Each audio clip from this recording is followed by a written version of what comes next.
El 2 de febrero de 1943, un oficial alemán garabateó en un trozo de papel ennegrecido por el humo: «Mañana nos rendimos. Que Dios nos salve». La tinta todavía estaba fresca cuando los últimos 91.000 hombres del sexto ejército alemán levantaron banderas blancas entre los escombros de Stalingrado. Infantería, artilleros, tripulaciones de Panzer, unidades de las SS, todos ellos atrapados en lo que los soviéticos llamaban Kessel, el caldero. Desaparecieron hacia el este, hacia el frío, hacia Siberia. Solo 5.000 regresaron. ¿Qué ocurrió con los otros 86.000? ¿Dónde están sus cuerpos? ¿Cuáles son los interrogantes que ni los archivos soviéticos, ni los alemanes, ni los testimonios de los supervivientes han podido responder con certeza? Lo que sigue son 15 misterios de la batalla más brutal de la historia. El número oficial que aparece en casi todos los registros históricos es 91.000. Lo cita la BBC, lo citan los registros del Ejército Rojo, lo repite Anthony Beevor en su estudio sobre la batalla. Pero los historiadores que han pasado décadas examinando los archivos han llegado a cifras distintas y la discrepancia no es menor. Oscila entre 90.000 y 110.000, dependiendo de la fuente.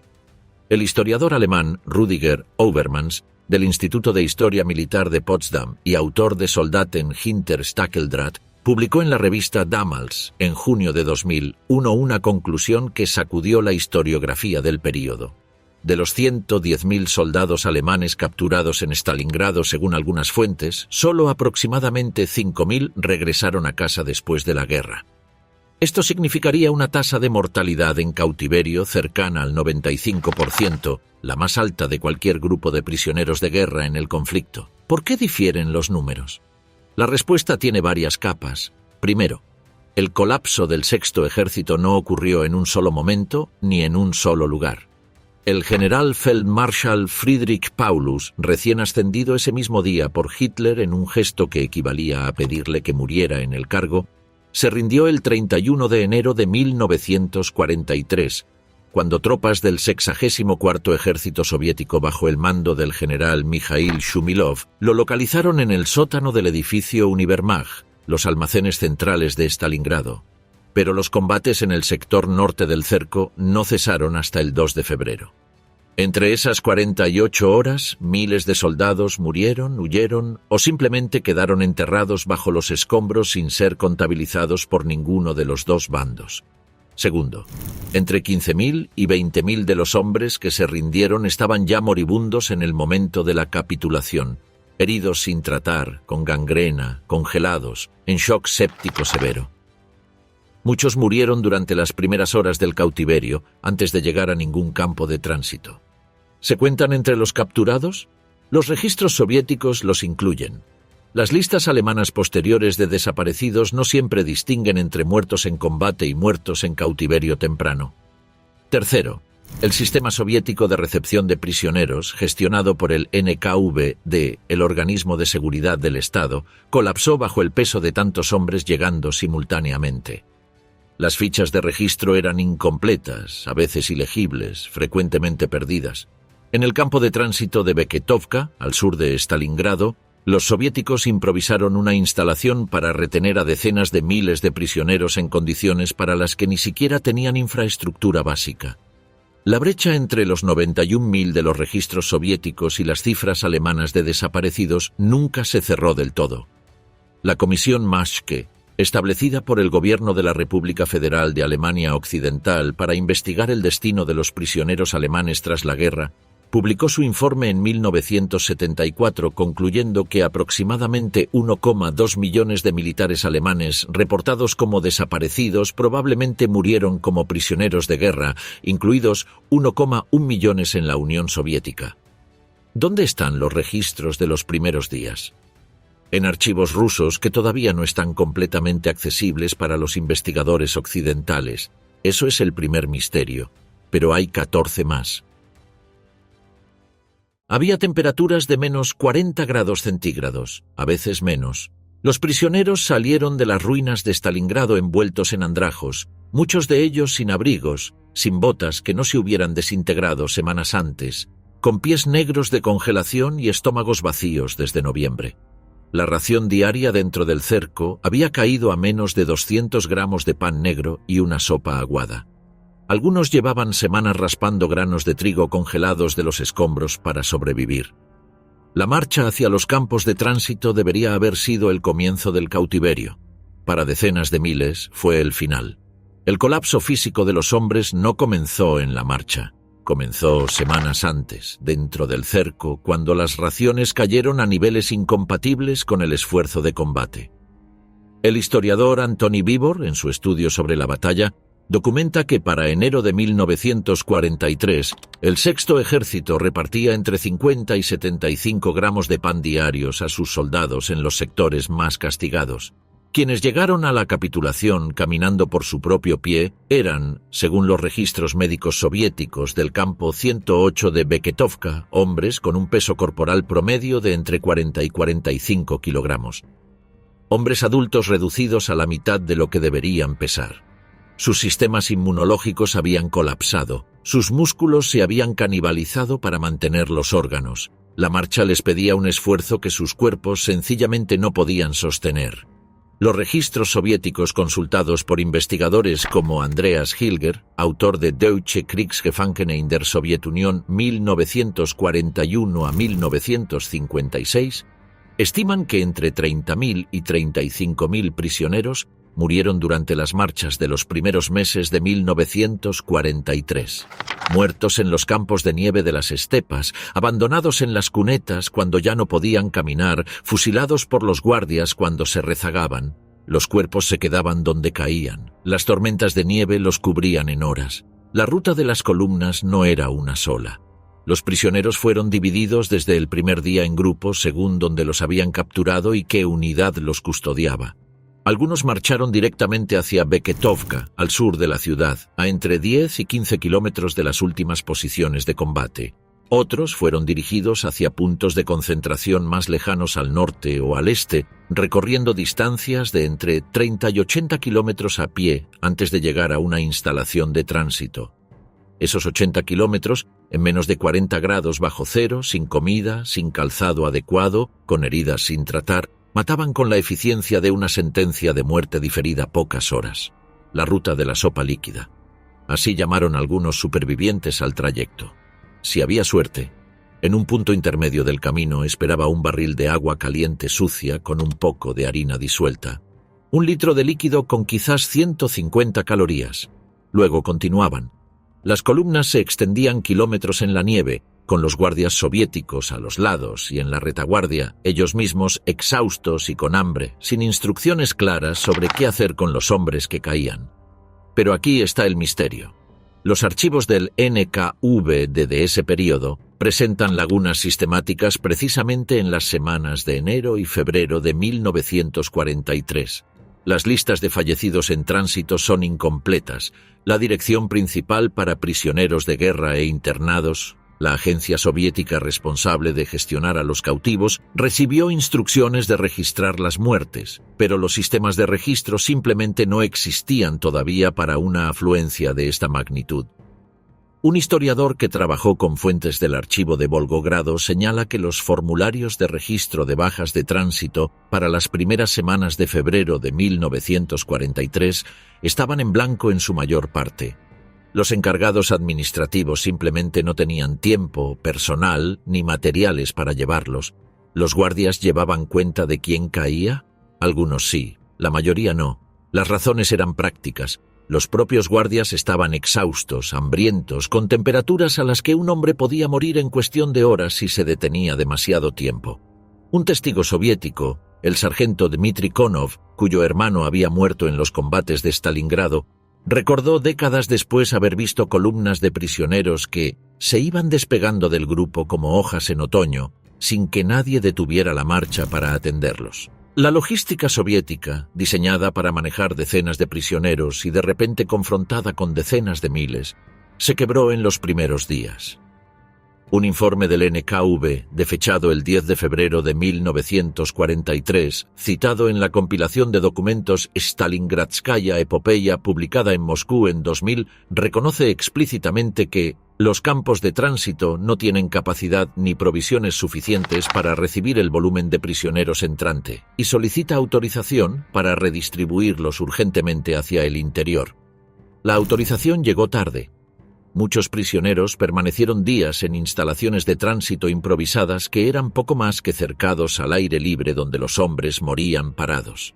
El campo de tránsito de Beketovka, campo 108, fue el destino de la mayoría. Según el historiador Overmans, de los 90.000 que marcharon hacia él, 40.000 no llegaron vivos o murieron en las primeras semanas de confinamiento en instalaciones sin capacidad para absorber tal número de cuerpos moribundos. Los que sí llegaron y sobrevivieron las primeras semanas fueron redistribuidos a partir de la primavera de 1943, 22.000 enviados a Bekabad, 2.500 a Volsk, 5.000 transportados por el Volga hacia el norte, 2.000 hacia Umán. El resto dispersado hacia Vasianovsky, Sverdlovsk, Oranki, Gorki, Karaganda. Destinos que eran nombres de campos, cada uno con su propia tasa de mortalidad, su propio invierno, su propio sistema de trabajo forzado. ¿Dónde están esos 30.000 a 40.000 muertos de las marchas? Sus cuerpos están dispersos en cientos de kilómetros de estepa entre las ruinas de Stalingrado y los campos de tránsito más cercanos. Algunas fosas comunes se identificaron en los años 90, cuando el gobierno ruso comenzó a permitir la participación de organizaciones alemanas de búsqueda de tumbas. La Volksbund Deutsche Kriegsgräberfürsorge ha identificado y señalizado cientos de fosas entre Volgogrado y las regiones de Tambov y Saratov. Los cálculos más conservadores sugieren que solo una fracción de los caídos ha sido localizada. La geografía trabaja en contra del rastreo. La estepa rusa no tiene referencias permanentes. Los ríos cambian de cauce. Los pueblos que existían en 1943 desaparecieron o se transformaron. Y los hombres que sabían dónde habían enterrado o simplemente abandonado a sus muertos están también muertos. Entre los 91.000 prisioneros había 22 generales y 2.500 oficiales de rangos intermedios. Los generales tuvieron un destino radicalmente diferente al de la tropa. Fueron separados inmediatamente del resto de los prisioneros y trasladados a instalaciones especiales del NKVD. El Campo Especial 48, establecido en 1943 cerca de la aldea de Chernsy en la óblast de Ivanovo, sobre el terreno de una antigua mansión reconvertida en sanatorio en los años 30, fue el destino inicial para los altos mandos más importantes. Las condiciones allí eran notablemente mejores que en los campos de trabajo siberianos. Había camas, calefacción, raciones superiores, acceso a libros y materiales de escritura. Pero el privilegio tenía un precio claro. Estos hombres estaban bajo vigilancia permanente del NKVD. Agentes infiltrados convivían con ellos, registraban sus conversaciones, sus confidencias, sus dudas. El motivo era transparente. Los soviéticos necesitaban a estos hombres vivos y relativamente funcionales para usarlos como instrumentos de propaganda, y necesitaban saber exactamente qué pensaban antes de decidir qué hacer con ellos. Paulus fue el caso más célebre. Después de su captura el 31 de enero de 1943, cuando las tropas del 64º Ejército Soviético lo localizaron en el sótano del edificio Univermag, los grandes almacenes centrales de Stalingrado, fue interrogado primero por el comandante soviético Mikhail Shumilov en Beketovka y luego transferido hacia instalaciones de mayor seguridad.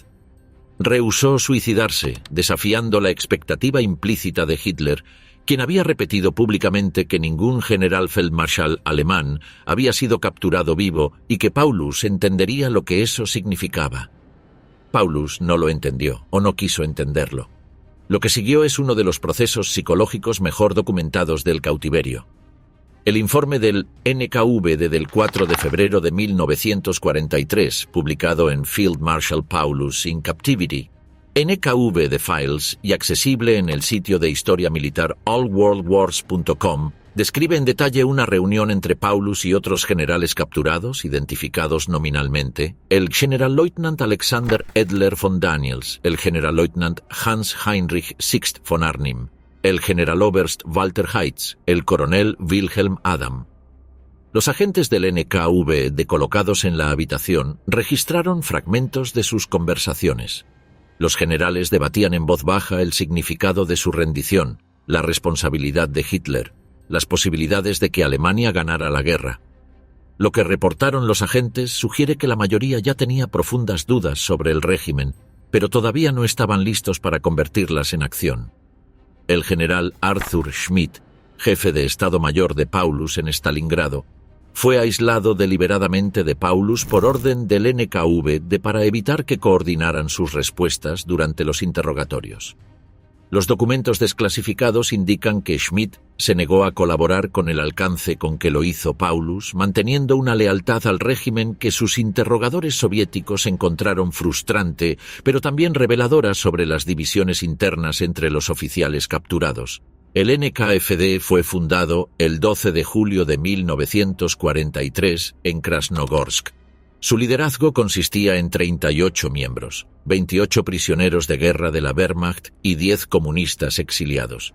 El general Walter von Seydlitz-Kurzbach, uno de los comandantes de cuerpo en Stalingrado, se convirtió en vicepresidente de la organización derivada Liga de Oficiales Alemanes, Bund Deutscher Offiziere, fundada 2 meses después, y llegó a proponer en un memorándum interno la formación de un contingente de 40.000 prisioneros armados para operaciones detrás de las líneas alemanas. Los soviéticos rechazaron la propuesta. Preferían usar a estos hombres para emitir radiopropaganda desde la emisora Freies Deutschland, no para combatir. El riesgo de que combatieran también contra los soviéticos era demasiado alto. Paulus se mantuvo en una posición de observación cautelosa durante más de un año. Fue el fracasado atentado contra Hitler del 20 de julio de 1944 el que lo empujó a una colaboración activa con el NKVD al interpretar, según lo que declaró posteriormente, que el complot interno confirmaba el colapso inevitable del régimen. Desde entonces su voz se sumó a las transmisiones de radio destinadas a los soldados alemanes en el frente. El teniente Heinrich Graf von Einsiedel, piloto de caza capturado antes de Stalingrado y nieto-bisnieto del canciller Otto von Bismarck, fue uno de los miembros fundadores más jóvenes del NKVD. Tenía 22 años cuando fue capturado. Su presencia en la organización tenía un valor simbólico enorme para los soviéticos. Un descendiente directo de la más profunda aristocracia prusiana, colaborando voluntariamente con el enemigo. Von Einsiedel escribió posteriormente sobre su cautiverio en memorias publicadas en Alemania en los años 50, describiendo el dilema moral que vivió. Sabía que lo que hacíamos era lo correcto estratégicamente, pero sabía también que mis camaradas en el frente morirían por las mismas palabras que yo emitía. Pero aquí el misterio se espesa con capas que los archivos accesibles no resuelven completamente. De los 22 generales capturados en Stalingrado, varios desaparecieron de los registros en los años inmediatamente posteriores a la guerra. Algunos murieron en los campos. El general de infantería Karl Strecker, comandante del 11º Cuerpo y el último en rendirse el 2 de febrero de 1943, permaneció en cautiverio soviético hasta 1955 y regresó a Alemania a los 77 años, apenas 2 años antes de su muerte. El general de infantería Walter Heitz murió en cautiverio en 1944. Del Generaloberst Hans Valentin Hube, que fue evacuado del cerco en avión antes de la capitulación por decisión de Hitler, no hay historia como prisionero, pero los registros de los otros 22 no siempre están completos ni accesibles. ¿Qué dijeron estos generales en los interrogatorios del NKVD que ocupan cientos de páginas en los archivos rusos? Gran parte de esa documentación sigue clasificada o de acceso restringido para investigadores externos. Lo que se ha filtrado sugiere que los soviéticos tenían un interés específico en 2 áreas: la cadena de mando del Sexto Ejército y las comunicaciones directas con Hitler durante el cerco y los detalles operativos del Gulag 205, el campo de prisioneros de guerra soviéticos que los alemanes habían operado dentro del propio cerco de Stalingrado y que el Ejército Rojo encontró convertido en una carnicería cuando lo liberó el 22 de enero de 1943. Los cadáveres encontrados allí llevaban marcas de canibalismo. 6 de los oficiales alemanes responsables del campo fueron ejecutados por los soviéticos el 13 de octubre de 1944. La pregunta que persiste: ¿Qué más contaron esos hombres que todavía no hemos leído? En 1991, tras la disolución de la Unión Soviética, hubo un periodo breve en el que los archivos del NKV relacionados con los prisioneros de guerra alemanes se volvieron parcialmente accesibles. Investigadores alemanes y rusos trabajaron juntos durante los primeros años de la postsoviética apertura y lo que encontraron reescribió partes sustanciales de la historiografía del periodo. Pero el proceso de apertura no fue completo. Y en los años siguientes, particularmente a partir de mediados de la primera década del siglo XXI, las restricciones de acceso se volvieron progresivamente más estrictas. Algunos documentos que habían estado disponibles dejaron de estarlo. Solicitudes de acceso formuladas por investigadores alemanes para el período 1943 a 1947 recibieron respuestas cada vez más lentas o directamente negativas. ¿Qué contienen esos archivos? Los investigadores que lograron acceder a porciones de ellos antes de que se cerraran reportan varias categorías de documentos. Registros de interrogatorios individuales de miles de prisioneros, con nombres, unidades, fechas de captura y contenido de los interrogatorios, registros médicos de los campos que incluyen causas de muerte, registros de ejecuciones y posiblemente el elemento más sensible, documentación sobre las actividades del NKVD y los nombres de los prisioneros que colaboraron activamente con los soviéticos en actividades que podrían clasificarse como espionaje o traición desde la perspectiva alemana.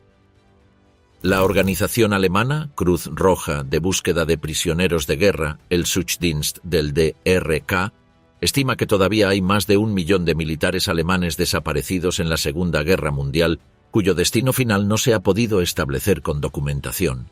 Una proporción significativa de ellos estaban en el frente oriental y probablemente murieron como prisioneros en la Unión Soviética.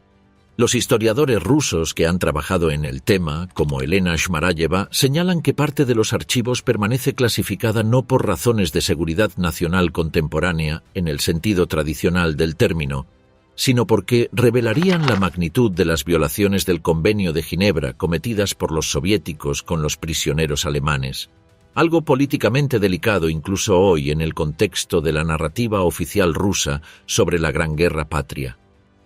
El número exacto de prisioneros de Stalingrado que murieron ejecutados frente a los que murieron de enfermedad, hambre o agotamiento sigue siendo desconocido. Las estimaciones de la Comisión Maschke alemana apuntan a que una fracción significativa, quizás entre el 5 y el 10% del total, fue fusilada directamente. Los archivos del NKVD podrían confirmarlo o refutarlo. Hasta que se abran, la pregunta permanece sin respuesta. Entre los 91.000 prisioneros de Stalingrado había unidades de las Waffen-SS, incluidos elementos de la Leibstandarte SS Adolf Hitler. La diferencia en el trato que recibieron estos hombres respecto a los soldados de la Wehrmacht regular es uno de los aspectos más oscuros y documentalmente incompletos del cautiverio en los gulags soviéticos. Los testimonios de supervivientes son consistentes en este punto. Los soldados identificados como pertenecientes a unidades SS eran apartados durante los interrogatorios iniciales que el SMERSH y el NKVD realizaban en los primeros días de cautiverio. El proceso de identificación era sistemático. Se examinaban los uniformes, los documentos, los números de unidad y, en el caso de los miembros de las SS, el tatuaje del grupo sanguíneo que muchos llevaban en el interior del brazo izquierdo, cerca de la axila. Ese tatuaje, estándar en los miembros de las Waffen-SS desde 1942, fue en la práctica una marca que los soviéticos usaron para identificarlos con una certeza que ningún documento podía ofrecer. Un soldado podía tirar sus papeles. El tatuaje permanecía. Algunos desaparecían en esa primera separación y nunca más se supo de ellos. Otros eran enviados a los campos más duros, los que tenían tasas de mortalidad más altas. Los soviéticos llevaban más de un año documentando las atrocidades de las unidades SS en el frente oriental. Las divisiones SS habían participado en masacres de civiles, en el exterminio de prisioneros soviéticos, en operaciones de represalia contra poblaciones. Para los interrogadores del NKVD, un miembro de las SS no era simplemente un prisionero de guerra. Era potencialmente un criminal de guerra, y el procedimiento de clasificación así lo reflejaba. El campo de Kolyma, en el extremo nororiental de Siberia, sobre la costa del mar de Okhotsk, fue descrito por varios supervivientes como el destino de muchos prisioneros SS. Las temperaturas allí caen en invierno por debajo de los 50 grados centígrados bajo cero. El historiador Robert Conquest, en su estudio monográfico Kolyma, The Arctic Death Camps, basado en testimonios de primera mano y análisis de fuentes soviéticas, documenta que las temperaturas habituales de invierno en la región oscilaban entre los 50 y los 60 grados bajo cero. En esas condiciones, el trabajo en las minas de oro al aire libre o en la tala de bosques no era trabajo forzado en el sentido industrial del término. Era exterminio con herramientas en las manos. La tasa de mortalidad en Kolyma para los prisioneros de guerra de 1943 a 1945 se estima, según la obra de Anne Applebaum Gulag, A History, en valores que superaban el 80% en los primeros 2 años de internamiento. Para los SS, los testimonios disponibles sugieren que la tasa era aún mayor, porque los que llegaban marcados como SS enfrentaban además la hostilidad activa de los guardias, que habían recibido instrucciones sobre sus antecedentes. Un prisionero que sobrevivió y cuyo testimonio fue recogido por investigadores alemanes en los años 60, identificado solo como H.M. de las Waffen-SS, describió Kolyma como un lugar donde los hombres disparaban al aire para que los guardias los mataran. Era más rápido que esperar a que el frío terminara el trabajo. Esta clase de suicidio indirecto, provocar a un guardia armado hasta que dispara, aparece en múltiples testimonios de distintos campos. Indica hasta qué punto la muerte voluntaria se percibía como preferible a la continuación de la existencia en esas condiciones. Pero el misterio específico tiene una dimensión documental que lo hace especialmente difícil de resolver. Los registros soviéticos de los prisioneros identificados como SS no se encuentran en los mismos archivos que los registros de los prisioneros de la Wehrmacht regular. Están en una serie documental diferente, administrada con criterios distintos por el NKVD, que separaba a los prisioneros según categorías que incluían criminal de guerra potencial, miembro de organización criminal en referencia a las SS y peligroso políticamente. Esa serie es la menos accesible para investigadores externos. Los archivos de la Bundesbeauftragte für die Stasi-Unterlagen, que en los años 90 comenzó a cruzar datos de víctimas con registros soviéticos parcialmente desclasificados, encontró que la tasa de aparición de miembros identificados como SS en las listas de liberados y repatriados de 1945 a 1955 era dramáticamente inferior a la de los soldados regulares. Lo que se sabe con certeza es que la tasa de supervivencia entre los identificados como SS fue significativamente menor que entre los soldados regulares. Lo que se desconoce con exactitud es cuántos fueron ejecutados directamente en los primeros días del cautiverio, cuántos murieron en campos de exterminio de facto como Kolyma y cuántos fueron juzgados formalmente por crímenes de guerra y ejecutados tras algún proceso. Los archivos del NKVD podrían responder estas preguntas con precisión. Hasta que se abran completamente, la magnitud del destino específico de los SS de Stalingrado permanece como uno de los segmentos más oscuros de toda esta historia. El teniente Heinz Müller, suboficial de las Waffen-SS, cuyo testimonio fue recogido por la Organización de Veteranos Alemanes en los años 70, declaró: «Los soviéticos sabían quiénes éramos, sabían lo que habíamos hecho en Rusia, nos miraban diferente, no con odio necesariamente, con algo más frío que el odio». Y añadió algo que ningún documento de archivo puede verificar ni desmentir. De los 40 hombres de mi grupo que fueron separados el primer día, nunca supe de ninguno. Nadie supo de ninguno. El campo 126, ubicado cerca del Círculo Polar Ártico, fue uno de los destinos finales de miles de prisioneros de Stalingrado. Los testimonios coinciden en describir un lugar donde los prisioneros trabajaban 12 a 16 horas diarias en minas de carbón o en la construcción de infraestructura ferroviaria, con raciones de 600 a 800 calorías diarias, compuestas de pan mohoso, gruel aguado y, en las mejores ocasiones, espinas de pescado hervidas. El escorbuto descomponía los dientes. La tuberculosis, favorecida por el hacinamiento y la desnutrición, se extendía de barraca en barraca. La fiebre tifoidea llegaba por oleadas. Los registros del NKVD para el campo 126 que se han podido consultar sugieren que el 70% de los prisioneros que llegaron en 1943 habían muerto antes del final de 1945. Pero esos registros están incompletos. Y la ubicación de las fosas comunes donde fueron enterrados o simplemente depositados los fallecidos es uno de los interrogantes geográficos más persistentes de la posguerra. En los años 90, equipos mixtos ruso-alemanes comenzaron a explorar las zonas donde, según los registros fragmentarios, se habían abierto fosas. En las cercanías de varios campos siberianos se encontraron restos humanos que no habían sido identificados ni señalizados.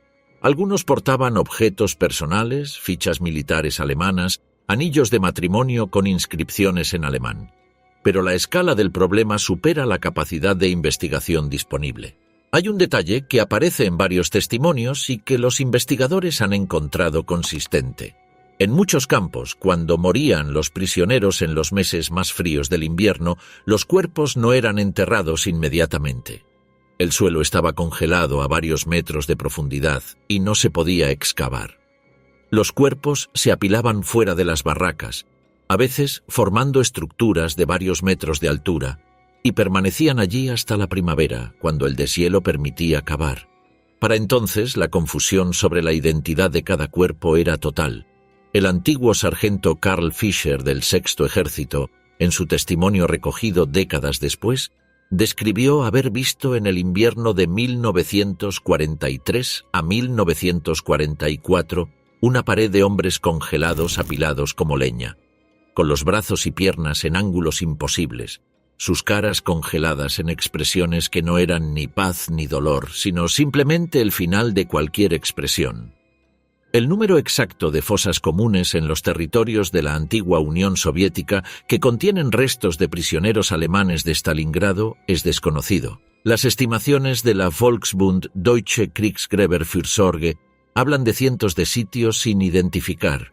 Algunos de esos sitios están actualmente debajo de edificaciones, vías de ferrocarril o instalaciones industriales construidas en los años 50 y 60. Están, en el sentido más literal, bajo el suelo de la Rusia moderna.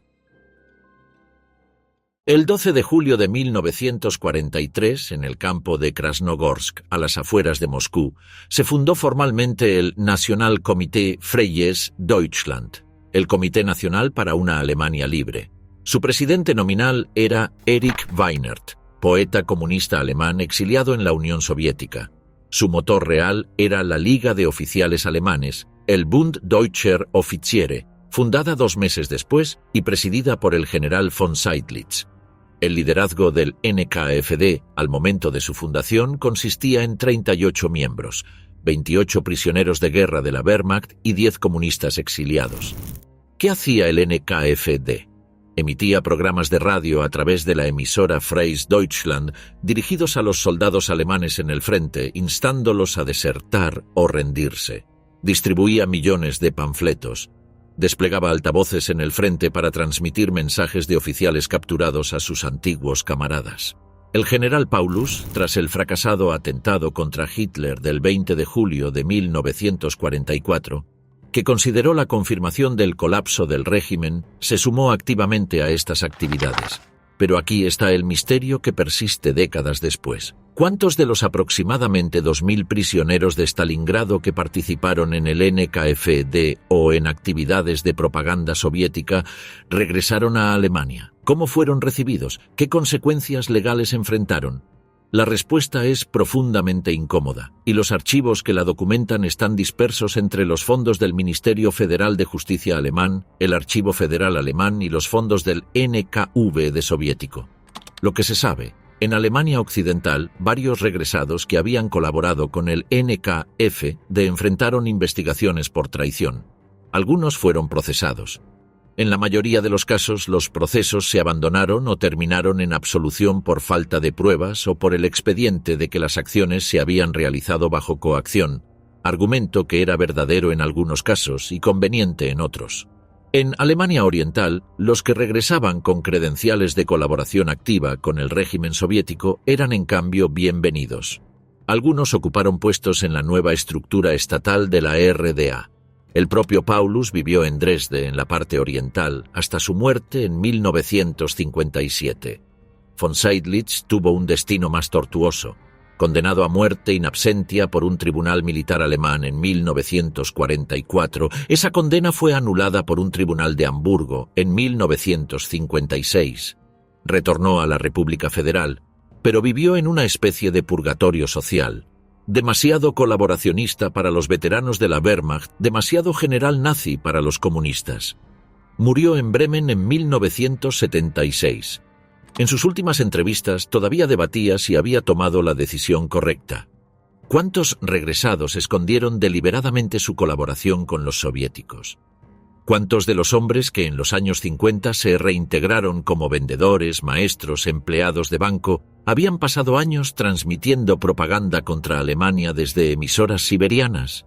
Esa pregunta no tiene una respuesta documentada accesible. Durante el cerco de Stalingrado, entre noviembre de 1942 y la capitulación de febrero de 1943, el Sexto Ejército mantuvo comunicación con el exterior principalmente a través del puente aéreo establecido por la Luftwaffe. En ese puente viajaban también cartas de los soldados hacia sus familias y cartas desde Alemania hacia el frente. La inteligencia soviética interceptaba y leía sistemáticamente esa correspondencia. Los archivos del Smersh contienen miles de cartas alemanas interceptadas durante el cerco, muchas de ellas citadas o parafraseadas en los estudios históricos de Anthony Beevor. Las cartas de los soldados dentro del cerco revelan una progresión psicológica documentable. Desde la confianza relativa de octubre de 1942, pasando por la angustia creciente de noviembre y diciembre, cuando quedó claro que el cerco no se rompería, hasta la desesperación de enero de 1943. Beevor cita en su trabajo sobre la batalla la carta de un soldado anónimo que escribía a su mujer. Si este era el último mensaje que recibía, que entendiese que había muerto pensando en ella. Otra carta, de un teniente sin identificar, declaraba simplemente que Hitler había prometido la victoria y los había dejado morir de hambre.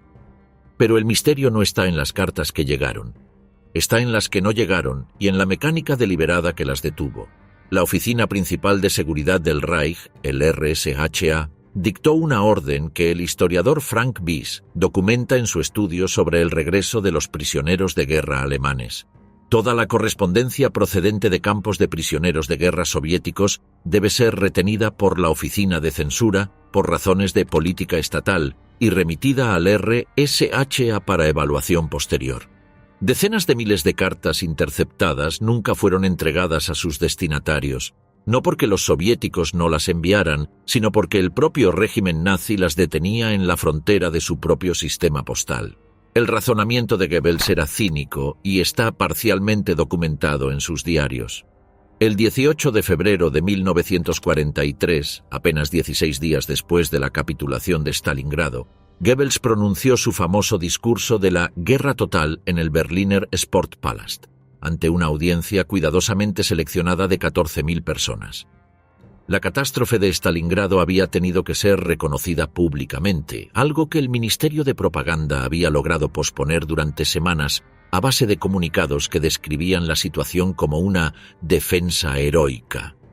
Pero aún reconociendo la derrota, el régimen no tenía ninguna intención de dejar que 91.000 cartas describiendo el horror del cerco y la agonía del cautiverio llegaran a los hogares alemanes. El 3 de febrero de 1943, un día después de la capitulación oficial, el Oberkommando der Wehrmacht emitió un comunicado de radio que anunciaba la rendición del Sexto Ejército, con la formulación de «lucharon hasta el último aliento». No hubo mención de los 91.000 que seguían vivos y en manos soviéticas. Las familias que escucharon ese comunicado entendieron que sus maridos, padres e hijos habían muerto. El régimen prefería que los creyeran muertos a que supieran que estaban prisioneros, porque un prisionero podía enviar cartas y esas cartas podían describir la realidad. La consecuencia fue un vacío de información que duró años. El historiador que mejor ha documentado este aspecto es Frank Biss, de la Universidad de California en San Diego, en su obra sobre los retornos de prisioneros alemanes. Su análisis de los archivos del Ministerio Federal de Correos alemán de posguerra muestra que la Cruz Roja Internacional y el Servicio de Búsqueda del DRK recibieron miles de consultas de familias buscando a hombres declarados muertos en febrero de 1943, que años después aparecieron en listas de campos soviéticos. Algunos supervivientes que regresaron en 1955 encontraron que sus familias les habían celebrado ya un funeral. Sus nombres figuraban en monumentos a los caídos de sus pueblos natales.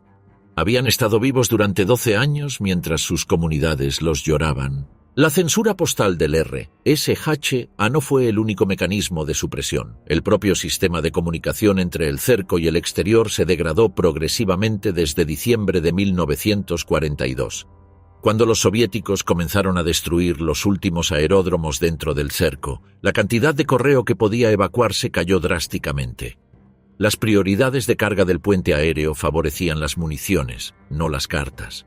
Para enero de 1943, muchos soldados dentro del cerco sabían que sus últimas cartas probablemente nunca llegarían. Heinrich Gerlach, oficial de inteligencia de la 14ª División Panzer que sobrevivió al cautiverio, y escribió en secreto su novela Durchbruch bei Stalingrad. Mientras estaba preso, en 1949 el MV de soviético le confiscó el manuscrito un año antes de su liberación. Describió en cartas posteriores el momento en que dejó de escribir a casa. Escribir se había convertido en un gesto vacío. Sabíamos que las cartas no llegaban, escribíamos para nosotros mismos, para no volvernos locos. El manuscrito original de Gerlach, que se creía perdido definitivamente, fue redescubierto en 2012 por el académico alemán Carsten Gansel en el Archivo Militar Estatal ruso de Moscú.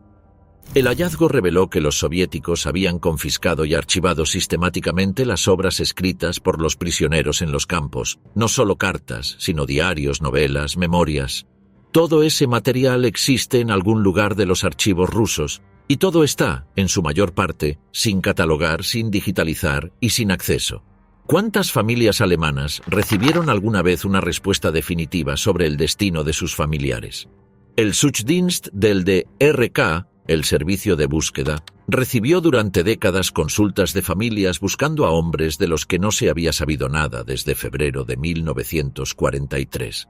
Algunas de esas búsquedas encontraron respuesta, la mayoría no. El silencio del régimen se convirtió en un silencio de los archivos que persiste hasta hoy. En los días posteriores a la capitulación, mientras los prisioneros eran organizados en columnas y marchaban hacia el este bajo custodia armada, se produjeron intentos de fuga. La historiografía del tema los menciona de forma marginal, pero los testimonios de supervivientes son más explícitos. Los que intentaban escapar en las primeras semanas enfrentaban una ecuación imposible. El frío era tan extremo que sobrevivir más de un día sin refugio y sin comida era prácticamente imposible. La estepa rusa en febrero no ofrece cobertura ni orientación. Los prisioneros que se separaban de las columnas morían de hipotermia antes de llegar a ningún lugar o eran recapturados por patrullas soviéticas en cuestión de horas. Las ejecuciones sumarias de fugitivos recapturados fueron documentadas en varios testimonios, aunque los archivos soviéticos no cuantifican este fenómeno de forma sistemática. Hubo casos de prisioneros que se ocultaron en las ruinas de Stalingrado durante días después de la capitulación, esperando una oportunidad que nunca llegó. El privado Emil Stracker, cuyo testimonio fue recogido por historiadores alemanes en los años 60, describió haberse escondido durante 4 días en el sótano de un edificio destruido, compartiendo el espacio con los cadáveres de 3 camaradas y viviendo de nieve derretida, antes de entregarse voluntariamente porque el frío era ya peor que cualquier cosa que los soviéticos pudieran hacerle. En los campos, los intentos de escape eran aún menos frecuentes y aún menos exitosos. Las geografías de los campos siberianos trabajaban como la prisión más eficaz imaginable. Incluso si un prisionero superaba el alambre de espino y los guardias con perros, tenía ante él cientos o miles de kilómetros de tundra sin caminos, sin poblaciones, con temperaturas que podían matarlo en horas. El misterio específico es el siguiente. Los archivos del NKV contienen registros de intentos de escape, pero esos registros están incompletos y no distinguen sistemáticamente entre los prisioneros de Stalingrado y otros prisioneros de guerra. ¿Cuántos hombres del Sexto Ejército intentaron fugarse? ¿Cuántos lo consiguieron, aunque sea temporalmente? Los testimonios de supervivientes sugieren que hubo casos de hombres que llegaron a recorrer distancias significativas antes de ser recapturados. Algunos testimonios mencionan hombres que alcanzaron poblaciones civiles rusas y fueron denunciados por los propios campesinos, o que fueron protegidos durante días por mujeres locales que los ocultaron en establos o sótanos por razones que van desde la compasión hasta el cálculo de que los prisioneros podían ser útiles para algún trabajo. La historia de Erich Hartmann, no el as de la aviación, sino un cabo del Sexto Ejército sin relación con él, tal como la recoge un informe del DRK de los años 70, narra cómo este hombre llegó a caminar durante 11 días hacia el oeste, viviendo de la corteza de los árboles, antes de ser capturado por una patrulla soviética a unos 200 kilómetros del campo del que había huido. Fue ejecutado en el lugar de su recaptura. Este caso específico está documentado en registros del NKV de que se desclasificaron parcialmente en los años 90. ¿Cuántos Erich Hartmann hubo? El número exacto es desconocido, pero cada uno de ellos es un misterio individual, un rastro de pisadas en la nieve que el tiempo ha borrado. El 17 de julio de 1944, en uno de los actos de propaganda más calculados del régimen soviético, 57.000 prisioneros de guerra alemanes marcharon por las calles de Moscú bajo custodia armada. El espectáculo fue deliberado y meticulosamente orquestado. Stalin quería mostrar al mundo y a su propio pueblo la magnitud de las victorias soviéticas. Los prisioneros, entre los que había supervivientes de Stalingrado, desfilaron durante horas por el centro de la capital soviética. Las crónicas fotográficas y cinematográficas del evento son conocidas. Lo que se ve en ellas son hombres demacrados, envejecidos más allá de sus años, caminando con la mirada baja entre filas de moscovitas que los miraban con una mezcla de odio satisfecho y curiosidad. Pero el misterio está en lo que pasó después del desfile. Los 57.000 prisioneros del desfile de Moscú no eran todos los prisioneros soviéticos de ese momento. Eran una selección. ¿Bajo qué criterios fueron seleccionados? ¿Por su estado físico suficientemente recuperado como para caminar varios kilómetros sin derrumbarse delante de las cámaras? ¿Por su rango? ¿Por el contenido de sus registros del NKVD? Los testimonios de algunos de los participantes, recogidos por organizaciones de veteranos alemanes en los años 60 y 70, sugieren que antes del desfile recibieron raciones superiores durante varias semanas para mejorar su aspecto. Un prisionero anónimo cuyo testimonio fue publicado en los archivos de la Vierteljahresheft'e für Zeitgeschichte recuerda haber recibido 2 semanas de comida decente antes del desfile, lo suficiente para que pudiera caminar sin caerse, pero no lo suficiente para que no pareciera lo que era. Un hombre que había pasado 18 meses en condiciones infrahumanas. Después del desfile, los 57.000 regresaron a sus campos. Las condiciones no mejoraron. Para muchos de ellos, los años 1944 y 1945 fueron los más duros del cautiverio, a medida que la economía soviética, devastada por la guerra, llegaba al límite de su capacidad para alimentar a sus propios ciudadanos y mucho menos a sus prisioneros. ¿Qué porcentaje de los 57.000 que marcharon en Moscú en julio de 1944 sobrevivió para ver Alemania de nuevo? Los cálculos basados en las tasas de mortalidad documentadas de los campos sugieren que probablemente no más del 10%.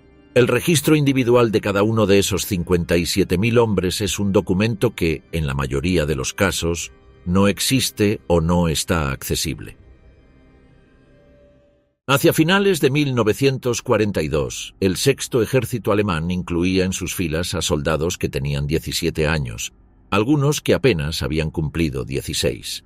La política de reclutamiento del Tercer Reich se había acelerado a medida que las pérdidas en el frente oriental se volvían insostenibles. El mecanismo de entrada de los menores al ejército tenía dos vertientes. La oficial, la edad mínima legal de reclutamiento en la Wehrmacht era 18 años, pero el Reichsarbeitsdienst, el servicio obligatorio de trabajo del Reich, admitía a jóvenes desde los 17, y desde ese servicio la transición a las filas militares era frecuente y en muchos casos se producía antes de que el recluta cumpliera la edad legal. La práctica, el caos administrativo del reclutamiento de 1942, cuando el frente oriental consumía divisiones enteras en semanas, generó una presión sobre las oficinas de registro que hacía que los verificadores de edad cerraran los ojos ante documentos sospechosos. Un muchacho de 16 años que parecía tener 18 pasaba. Muchos lo hicieron. Un testimonio recogido en el foro de veteranos Feldgrau y corroborado por testimonios similares en publicaciones de organizaciones de excombatientes alemanes describe que en las clases escolares de 1942 y 1943, grupos completos de estudiantes de entre 16 y 17 años se presentaban voluntariamente a las Waffen-SS después de visitas de reclutadores a los institutos. El testigo, que tenía 16 años cuando se alistó a principios de 1943, recuerda que toda la clase se presentó voluntaria. La propaganda del régimen había hecho su trabajo en esos adolescentes durante años. Muchos de ellos terminaron en Stalingrado o en los campos que siguieron. Los testimonios de supervivientes describen con consistencia la presencia de hombres muy jóvenes entre los prisioneros. El subtítulo de niños que aparece en algunas memorias no es una licencia literaria. Era una descripción literal, chicos que todavía no se afeitaban, cuya primera experiencia de combate fue también su primera experiencia de nieve, de frío extremo, de muerte a escala industrial. Varios testimonios de supervivientes adultos mencionan haber visto a jóvenes de 17 años derrumbarse en la marcha no por falta de voluntad, sino porque sus cuerpos, todavía en desarrollo, carecían de las reservas físicas que tenían los adultos. La desnutrición crónica afecta de forma especialmente destructiva a organismos que todavía están creciendo. ¿Qué pasó con los más jóvenes entre los prisioneros de Stalingrado? Los documentos del NKV distinguían formalmente entre prisioneros de guerra militares y civiles, pero no hacían una distinción consistente basada en la edad de los capturados. Un soldado de 16 años era tratado, para efectos del sistema de campos, exactamente igual que un veterano de 35.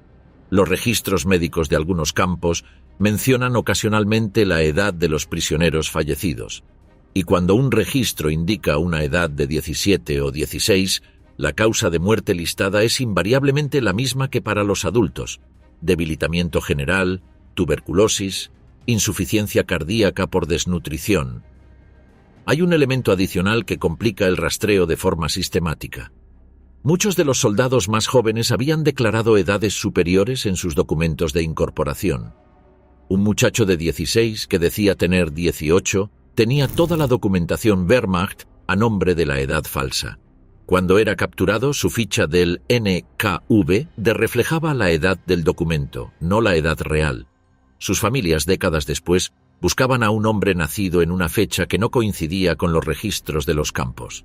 El Suchdienst del DRK documentó en los años 70 y 80 numerosos casos de familias que buscaban a soldados que habían mentido sobre su edad al enlistarse. En algunos casos, se encontraron registros en los archivos soviéticos que claramente correspondían a la persona buscada por la descripción física y la unidad, pero bajo una identidad con fecha de nacimiento incorrecta. El proceso de cruzar esos registros requería acceso a los archivos militares alemanes que listaban las falsificaciones de edad conocidas, a los registros parroquiales de nacimiento y a los archivos del NKVD. 3 fuentes en 3 países, en 3 idiomas distintos, con distintos criterios de organización y distintos niveles de acceso. ¿Cuántos de los soldados del Sexto Ejército eran menores de 18 años en el momento de la capitulación? Los registros del Heeresarchiv para el periodo 1942 a 1943 son fragmentarios, pero los estudios basados en los datos disponibles sugieren que alrededor del 8% de la fuerza total del Sexto Ejército en noviembre de 1942 eran reclutas con menos de 19 años. Si esta proporción se aplica a los 91.000 prisioneros, estaríamos hablando de entre 7.000 y 8.000 jóvenes de menos de 19 años capturados en Stalingrado. De ellos, los que tenían 17 o menos, quizás entre 1.500 y 2.500, constituyen el grupo cuyo rastreo individual es prácticamente imposible con los archivos disponibles hoy. La paradoja demográfica es esta. Los soldados más jóvenes del Sexto Ejército, los que biológicamente deberían haber tenido más posibilidades de sobrevivir al cautiverio, murieron a tasas comparables a las de los hombres de mediana edad, porque sus organismos en desarrollo respondían peor a la desnutrición severa y al frío extremo que los de los adultos ya formados. Sus cuerpos no tenían las reservas acumuladas que dan resistencia. El peso que un hombre de 35 años podía perder antes de morir era mayor que el que podía perder un chico de 16. De los 7.000 a 8.000 menores de 19 años, estimados entre los prisioneros de Stalingrado, la cantidad de los que regresaron a Alemania es desconocida. Los registros de repatriación de 1955 a 1956 no incluían sistemáticamente la edad de los liberados, y la correspondencia entre esos registros y los datos de reclutamiento del Sexto Ejército nunca se ha completado en ninguna investigación académica accesible. Son, en el sentido más literal del término, los desaparecidos dentro de los desaparecidos. El tifus exantemático, transmitido por los piojos del cuerpo humano, se extendió por los campos de prisioneros soviéticos con una velocidad y una eficacia devastadoras. Pero la epidemiología específica de esta enfermedad entre los prisioneros de Stalingrado es uno de los aspectos menos documentados del cautiverio, y lo que existe levanta preguntas que los registros disponibles no responden satisfactoriamente. Los piojos eran omnipresentes entre los prisioneros desde antes de la capitulación. El cerco de Stalingrado había durado meses en condiciones de absoluta imposibilidad de higiene personal.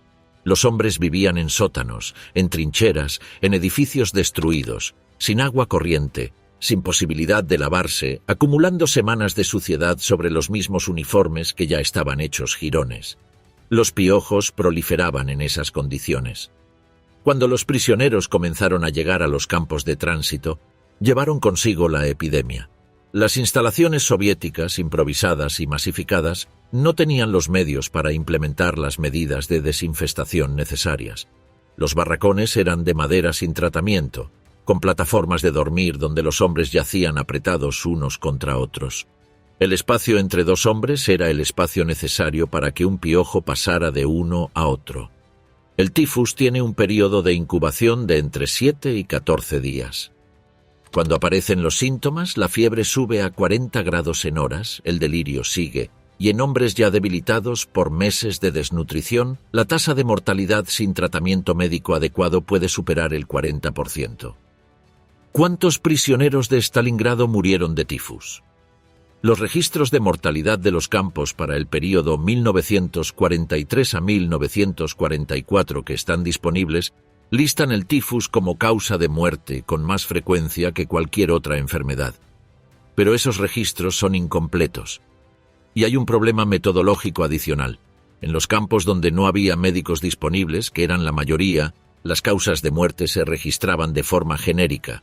Debilitamiento general o enfermedad infecciosa podían significar tifus, disentería, tuberculosis o simplemente el colapso final de un organismo que llevaba meses sin recibir suficiente nutrición para mantenerse. El misterio específico del tifus entre los prisioneros de Stalingrado es que la epidemia pareció extinguirse más rápidamente en algunos campos que en otros, sin que los registros expliquen claramente por qué. Algunos investigadores han sugerido que la diferencia tenía que ver con la actitud de los comandantes individuales de los campos. Algunos ordenaban medidas de desinfestación básicas, otros no. Pero la documentación de estas diferencias es fragmentaria y reconstruir qué sucedió en campos específicos en momentos específicos es, en muchos casos, imposible con los archivos disponibles. El último grupo de prisioneros alemanes regresó a su país el 14 de enero de 1956, casi 11 años después del fin de la Segunda Guerra Mundial. Llegaron en tren a la estación fronteriza de Herleshausen, en Hesse, como documentan los archivos del Deutschland Museum. Entre ellos había hombres que llevaban 13 años fuera de Alemania, hombres que habían partido como soldados de 20 años y regresaban con más de 30, envejecidos décadas más allá de su edad cronológica. ¿Por qué tardaron tanto en regresar?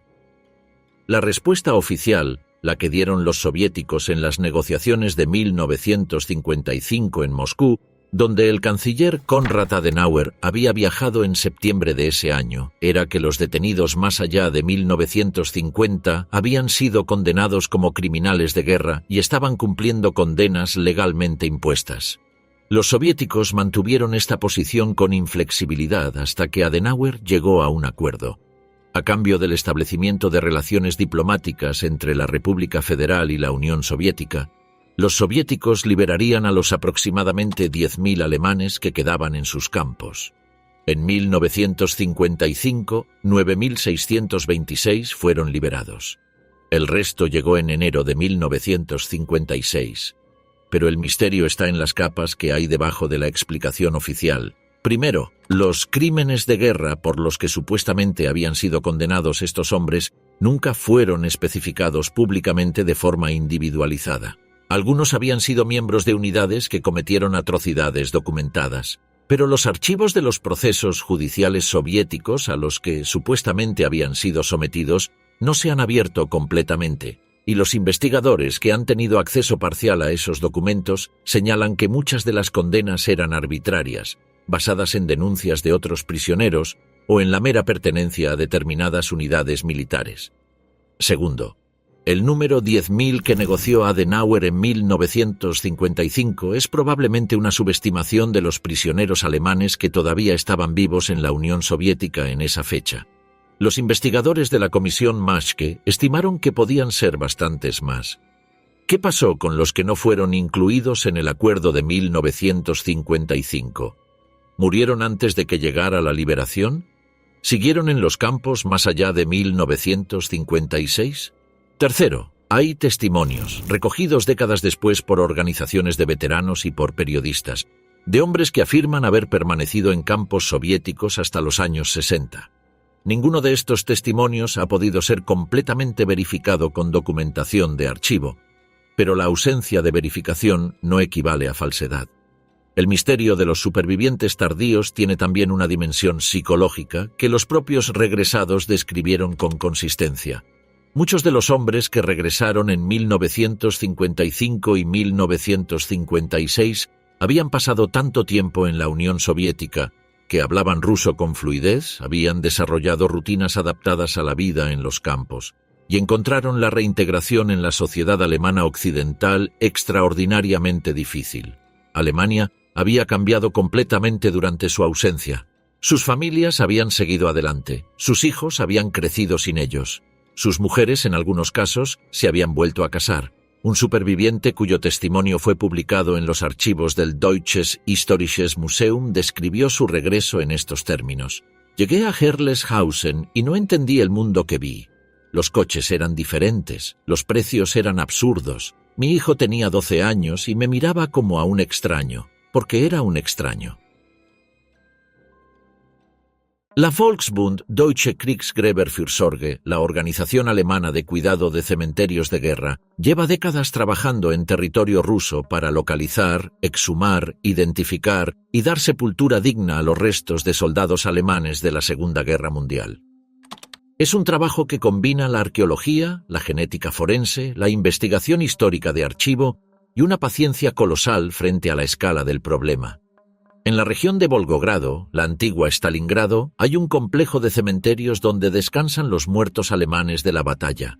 El cementerio alemán de guerra en Rosochka, a unos 20 kilómetros al noroeste de Volgogrado, fue inaugurado en 1999 tras años de negociaciones entre el gobierno alemán y el ruso. Contiene los restos de más de 50.000 soldados alemanes, pero incluso allí la proporción de restos identificados es baja. Muchas tumbas llevan la inscripción Ein deutscher Soldat, un soldado alemán sin nombre. ¿Por qué es tan difícil identificar a los muertos? El problema técnico, las fichas militares alemanas, las Erkennungsmarken, las chapas de identificación, no siempre permanecían con los cuerpos. Se perdían en el combate, se desprendían durante el transporte o eran quitadas deliberadamente durante los interrogatorios. Muchos cuerpos fueron enterrados colectivamente sin ningún proceso de registro. El problema de los archivos, los registros de bajas del Sexto Ejército para el período de la capitulación son fragmentarios. El caos de los últimos días del cerco impidió que se mantuvieran registros sistemáticos. Y los archivos alemanes que sobrevivieron a la guerra se encuentran dispersos entre múltiples instituciones, con lagunas que no siempre pueden llenarse. El problema genético, la identificación por ADN, que ha revolucionado la arqueología forense, requiere muestras comparativas de familiares vivos. Para los soldados muertos en 1943, los familiares directos en primer grado, padres y hermanos, han muerto en su mayoría.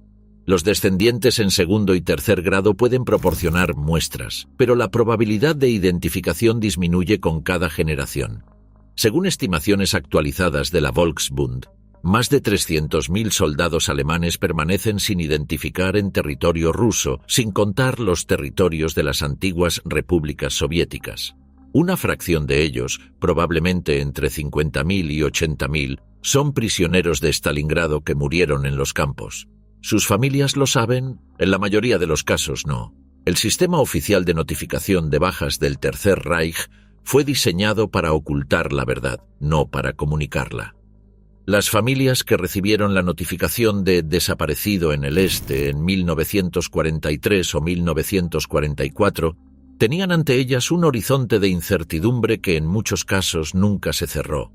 Hay un detalle que los investigadores de la Volksbund encuentran con regularidad en sus excavaciones. Entre los restos de los soldados aparecen objetos personales que los muertos habían guardado consigo hasta el final.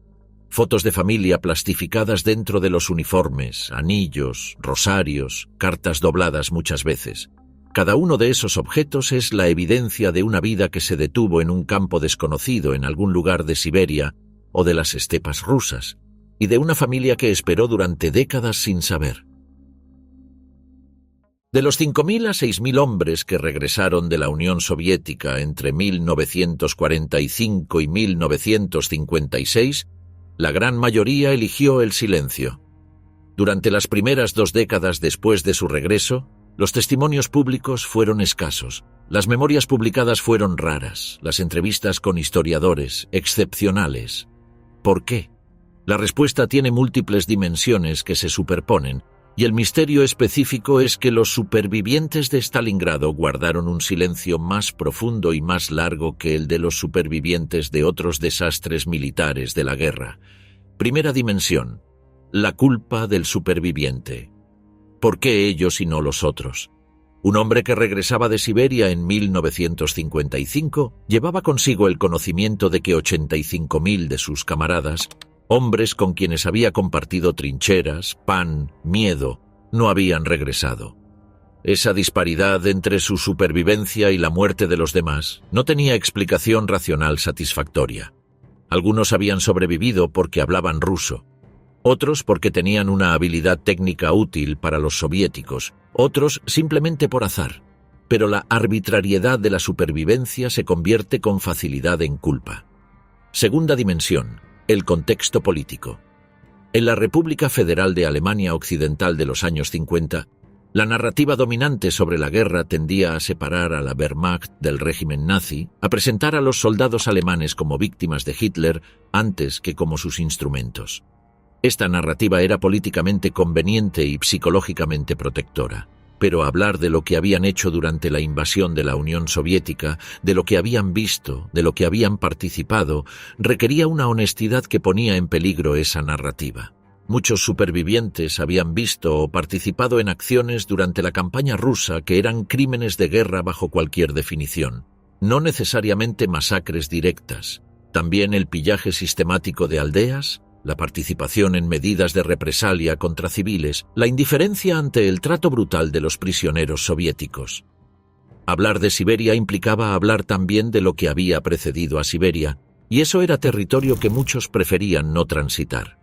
Tercera dimensión, la incredulidad de los oyentes. Los supervivientes que sí intentaron hablar en los primeros años del regreso encontraron con frecuencia que sus interlocutores no podían o no querían creer la escala de lo que describían.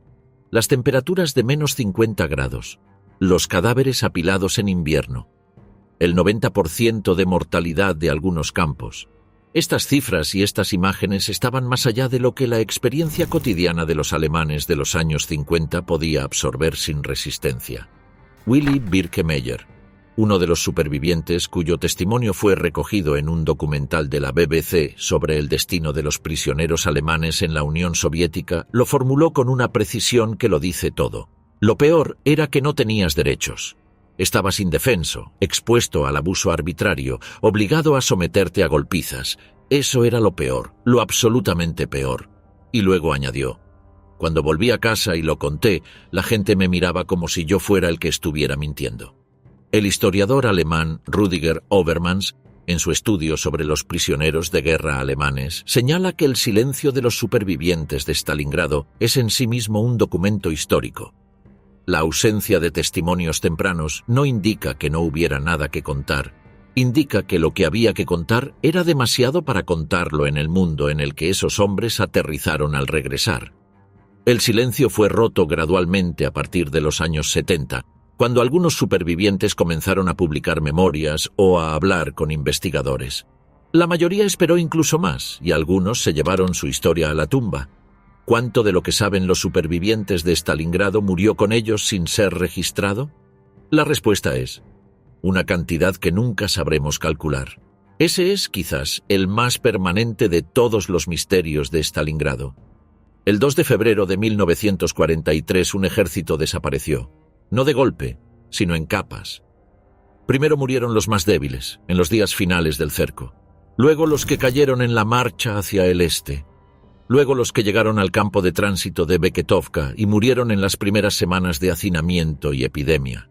Luego los que llegaron a los campos siberianos y pasaron años siendo consumidos por el trabajo forzado, el frío, la desnutrición. Luego los que sobrevivieron todo eso y llegaron a Alemania en 1955 o 1956 y murieron en los años siguientes de las consecuencias tardías de lo que sus cuerpos habían soportado. De los 91.000, solo 5.000 o 6.000 regresaron. Los cálculos más pesimistas hablan de 5.000, los más optimistas de 6.000. La diferencia entre esas dos cifras es 1 millar de hombres cuyo destino no se puede rastrear con los documentos disponibles. El campo de batalla de Stalingrado, hoy Volgogrado, tiene un monumento en la colina Mamayev-Kurgan que es uno de los más grandes del mundo. La estatua de la Madre Patria Llama, de 85 metros de altura, erigida en 1967 con la espada levantada hacia el cielo. Allí se conmemoran los muertos soviéticos. El sacrificio ruso es el hilo central de la memoria oficial. Pero hay también, a 20 kilómetros de allí, en Rososhka, un cementerio alemán de guerra donde descansan más de 50.000 soldados, alemanes y rusos enterrados en la misma tierra, separados por 20 kilómetros de estepa. Cada año, en febrero, hay ceremonias en ambos lugares. A veces los descendientes de los muertos de ambos lados se encuentran porque los muertos ya no tienen bando. Los 15 misterios que este recorrido ha trazado no tienen respuesta completa. Algunos la tendrán si los archivos rusos se abren completamente. Otros nunca la tendrán porque las personas que podían responderlos están muertas y las huellas que dejaron en la nieve hace décadas han desaparecido bajo la hierba de la estepa. Lo que queda son los números. 91.000 hombres que se rindieron, 5.000 que regresaron, y entre esas dos cifras, un abismo de 86.000 destinos individuales, cada uno de ellos un misterio en sí mismo, la mayoría de ellos irresolubles para siempre.